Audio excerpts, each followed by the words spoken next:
महालक्ष्मी व्रत की कथा। अगहन मास के महालक्ष्मी व्रत की कथा। श्री नारायण अर्धांगिनी सकल जगत की माता, राजा बलि भ्राता बने समुद्र देव हैं तात।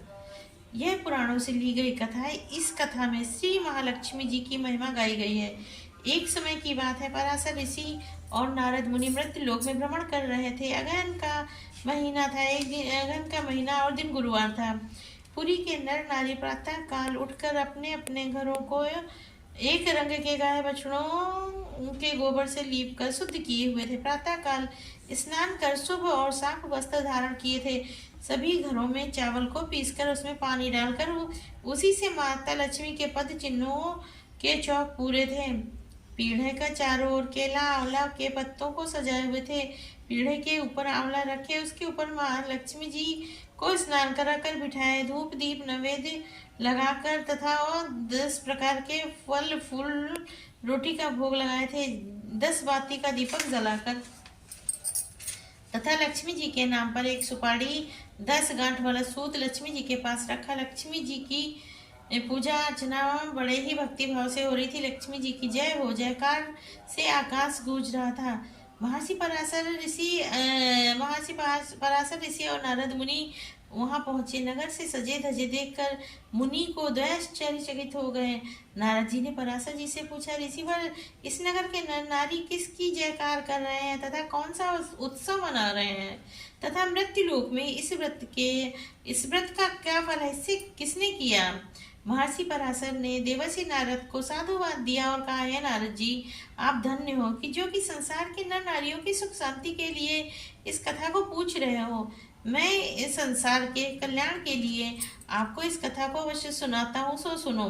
माता लक्ष्मी जी की पौराणिक कथा। एक समय की बात है, लक्ष्मी जी भगवान जगन्नाथ अर्थात श्री कृष्ण से बोली, प्रभु, आज मेरे नाम से धरती पर नर नारी व्रत का पालन कर रहे हैं, क्योंकि अगहन का महीना का विशेष गुरुवार पड़ा है, जिसे सुदर्शा व्रत के नाम से भी पालन किया जाता है। ऐसे तो अगहन के प्रत्येक महीने में गुरुवार को व्रत का पालन करते हैं, किंतु जिस अगहन मास में शुक्ल पक्ष दशमी तिथि और गुरुवार पड़ जावे, उसे सुदर्शा व्रत के नाम से व्रत का पालन करते हैं। सो आज वही सुदर्शा गुरुवार व्रत है। आपकी आज्ञा हो तो मेरे भक्त भक्तियों को देखने के लिए मैं नगर भ्रमण हेतु जा सकती हूँ। भगवान जगन्नाथ जी बोले, यह तो अच्छी बात है, कौन अपने भक्तों को देखना नहीं चाहेगा, तुम अवश्य जाओ, लेकिन एक बात याद रखना, केवल नगर परिभ्रमण कर देखना और चली आना। लक्ष्मी माता अति प्रसन्न हो 16 श्रृंगार करके एक वृद्ध ब्राह्मणी के रूप में नगर में प्रवेश करती नगर का परिभ्रमण किया। लक्ष्मी जी ने देखा नगर सूना सूना है, व्रत के नाम पर यहाँ कोई कुछ नहीं कर रहा है। तब नगर के नर नारी सो रहे हैं सभी। लक्ष्मी जी इस स्थिति को देखकर बहुत दुखी हो गई। लक्ष्मी जी को नगर के बाहर एक छोटा सा घर दिखाई पड़ा हुआ है। घर दूर से ही साफ सुथरा दिख रहा था। घर के आगे दीपक जल रहा था। वह सिरिया नाम के एक सहनी का घर था।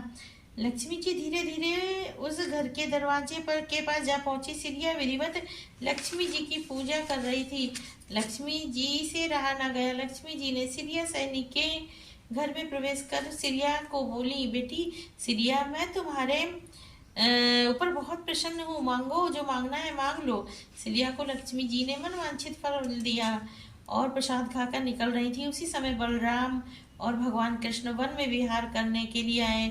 बलराम जी ने अपनी योग के माध्यम से लक्ष्मी जी को सिरिया के घर से निकलते हुए देख लिया। उन्होंने श्री कृष्ण को बुलाया और बोले, अब ये लक्ष्मी हमारे घर में नहीं रह सकती, क्योंकि ये सिरिया सहनी के घर में भोजन किया है। श्री कृष्ण जी ने बलराम से बहुत विनती की, एक बार क्षमा कर दो दाऊ, एक बार और क्षमा कर दो बस।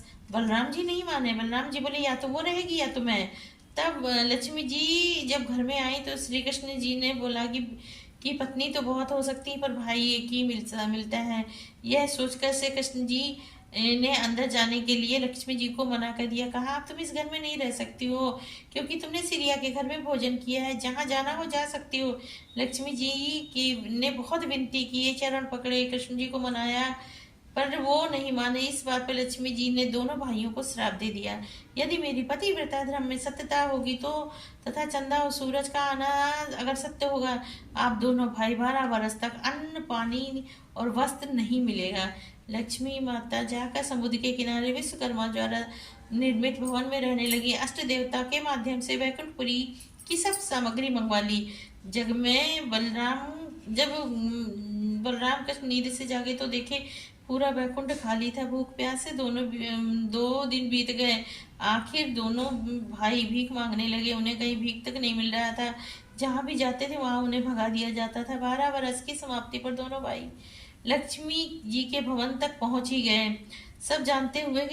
लक्ष्मी जी सब जानते हुए लाचारी बस भोजन की मांग किए।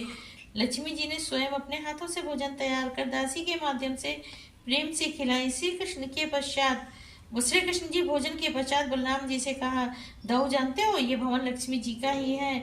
बलराम जी ने कहा, अरे कान्हा, जो हुआ सो हुआ। लक्ष्मी जी को कह दो कि अब हमें क्षमा कर दें और लक्ष्मी जी को लेके चलो। उनके बिना संसार सूना सूना है। लक्ष्मी जी की महिमा अपार है। कन्हैया लक्ष्मी जी से कहे कि जो कुछ हुआ वो उसे भूल जाओ और अब घर चलो। पिछली बातों को भूलकर मान जाओ। देखो 12 वर्ष तक हम दोनों भाई बहुत कष्ट पा चुके हैं। भूख प्यास से तड़प चुके हैं। कृष्ण जी बड़े भाई की आज्ञा पाकर लक्ष्मी जी को साथ लेकर निकले। चारों तरफ खुशहाली छा गई। देवलोक में देवता, अप्सराएं, गंधर्व आदि भी भजन कीर्तन करते हुए उत्सव मना रहे थे। वैकुंठपुर में पुनः खुशहाली छा गई। भगवान श्री कृष्ण ने कहा कि लक्ष्मी जी के बिना सारा जगत अंधकारमय है। लक्ष्मी जी की महिमा सर्वोपरि है। भगवान श्री कृष्ण ने कहा कि मैं किसी के द्वारा किसी भी देवताओं को चढ़ाया गया भोजन ग्रहण करने योग्य है। भगवान श्री कृष्ण ने यह भी कहा कि अगहन के प्रत्येक गुरुवार को विधिवत लक्ष्मी जी का व्रत जो नर नारी पालन करेंगे, लक्ष्मी जी की और मेरी कृपा उस पर अवश्य होगी। जो कोई भक्त भक्ति भाव से माता लक्ष्मी पुराण का कथा कहेगा और सुनेगा, माँ लक्ष्मी उस पर अवश्य ही प्रसन्न होंगी। उसका घर धन धान्य से भरा रहेगा।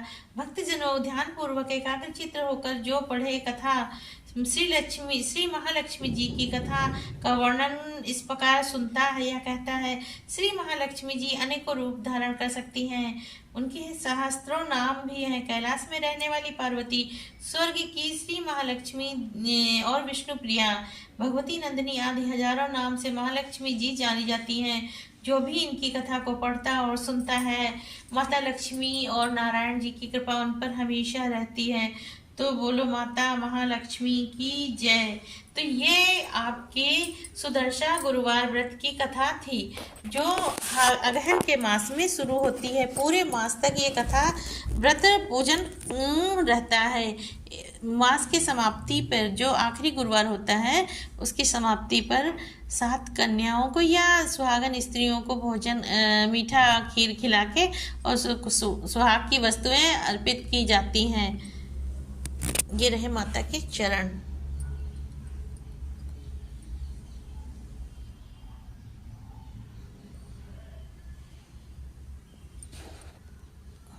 तो बोलिए माता लक्ष्मी की जय।